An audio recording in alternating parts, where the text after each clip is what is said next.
Shu joyga kelib Abdulloh domlaning ma'ruzalari esimga keldi. Sizlarga gaplashmoqchiman.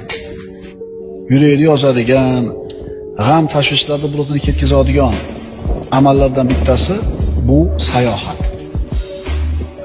Sayohat degani albatta katta pulni sarflab boshqa chet o'lkalarga borishni tushunmaslik kerak. Mashinangga o'tir, chiqib ket shahardan. Tog'ga chiqib ket, o'rmonga chiqib ket, yaylovga chiqib ket, sahroga chiqib ket. Bo'g'ilib, dimlanib, shaharda tutunni changini yutib o'tiravermasdan, ora-orada shunaqa qilib turgan. O'zingga bir kun dam olish ber. Hozir ayni shunaqa qiladigan payt. Adillarda hozir masalan bir ko'karib biz adillar, tog'lar chiroyli bo'lgan payt.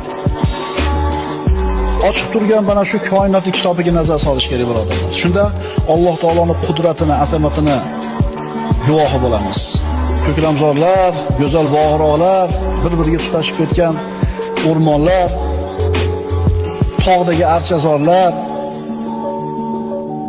Bularni bari sen bilan menga birodar Alloh taoloning qudratini, azamatini ko'rsatib beradi. Buni ko'rishing uchun uydan chiqish kerak.